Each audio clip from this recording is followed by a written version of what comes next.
నీళ్లు నిధులు నియామకాల కోసం పోరాడి సాధించుకున్న తెలంగాణ రాష్ట్రం భౌగోళికంగా ఏర్పాటైనప్పటికీ తెలంగాణ ఉద్యమంలో కీలకంగా పాల్గొన్న ఉద్యమకారులకు సామాన్య ప్రజలకు ఎప్పటికీ తగిన న్యాయం జరగలేదని తెలంగాణ జాగృతి రాష్ట్ర ఉపాధ్యక్షులు కొట్టాల యాదగిరి అన్నారు. తెలంగాణ ఏర్పాటైన తర్వాత కూడా నిరుద్యోగ సమస్య తీవ్రమైందని, నియామకాల విషయంలో ప్రభుత్వాలు నిర్లక్ష్యంగా వ్యవహరిస్తున్నాయని అన్నారు. ఈ నేపథ్యంలో జాగృతి రాష్ట్ర అధ్యక్షురాలు కల్వకుంట్ల కవిత రేపు ప్రకటించనున్న రాజకీయ పార్టీ రాష్ట్ర ప్రజల ఆకాంక్షలను ప్రతిబింబించే విధంగా ముందుకు సాగుతుందని చెప్పారు.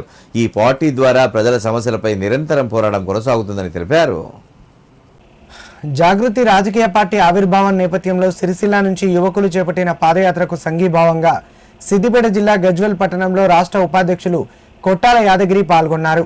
గజ్వెల్ పట్టణంలోని ఆర్&ఆర్ కాలనీ సమీపంలో వేములగట్ గ్రామస్తులతో కలిసి పాదయాత్రకు మద్దతు ప్రకటించారు. అనంతరం గజ్వెల్ నుంచి ప్రజ్ఞాపూర్ వరకు సాగిన పాదయాత్రలో పాల్గొని యువకుల్లో ఉత్సాహం నింపారు.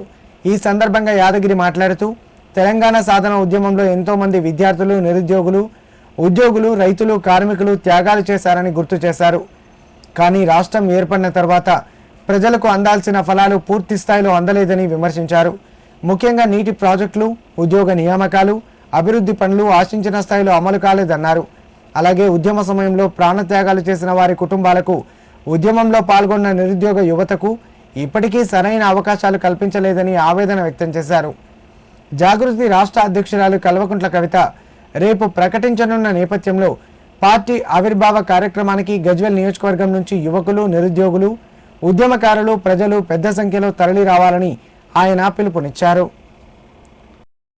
రేపు ఏప్రిల్ 25వ తారీఖు నాడు ఈ రాష్ట్రానికి ఒక కొత్త రాజకీయ శక్తి రాబోతుంది. కవితక్క రూపంలో బడుగు బలహీన వర్గాల గురించి, సామాజిక న్యాయం గురించి రేపు ఒక కొత్త రాజకీయ పార్టీ రాబోతున్న విషయం మీ అందరికీ తెలుసు. ఈ సందర్భంగా మరి జాగృతి నాయకులు, కార్యకర్తలు, మహిళలు మరి అందరూ పెద్ద సంఖ్యలో సిరిసిల్ల నుండి పాదయాత్రకు మునీరాబాద్ అద్వైత కన్వెన్షన్ వరకు పాదయాత్ర జరుపుతున్న సంగతి గిట్లా మీ అందరికీ తెలుసు. ఈ క్రమంలో మరి సిద్దిపేటలో పెద్ద ఎత్తున జాగృతి కార్యకర్తలు ఈ పాదయాత్రలో పాల్గొనడం జరిగింది. తమ్ముడు యాదగిరి ఆధ్వర్యంలో, మల్లారెడ్డి, కమలాకర్ రెడ్డి వారి ఆధ్వర్యంలో, వెంకటేష్ గారి ఆధ్వర్యంలో, అదేవిధంగా గజ్వెల్లో గిట్లా ఘనమైన స్వాగతం పలికి మరి ఆ పాదయాత్రను మునీరాబాద్ అద్వైత కన్వెన్షన్ వరకు కొనసాగింపుగా పాదయాత్ర చేస్తున్న విషయం గిట్లా మీ అందరికీ తెలుసు. ముఖ్యంగా ప్రజలారా ఈ ఒక్క విషయాన్ని గుర్తుపెట్టుకోవాలి. మీరు తెలంగాణ రాష్ట్రం వచ్చిన తర్వాత భౌగోళిక తెలంగాణ మాత్రమే వచ్చింది, సామాజిక తెలంగాణ రాలేదు. పేదవాడు పేదవాడుగానే ఉండు, ధనికుడుగానే ఉండు. ఈ రాష్ట్రం తెలంగాణ వస్తే బాగుపడుతుంది అనుకున్నాం, కానీ ఏ మాత్రం బాగుపడలేదు. కాబట్టే ఈ రాష్ట్రానికి ఇంకొక రాజకీయ పార్టీ అవసరం ఉంది. కాబట్టే అది కవితక్క రూపంలో ఒక రాజకీయ శక్తి రేపు అవతరించబోతున్న విషయాన్ని మీ అందరికీ తెలుసు.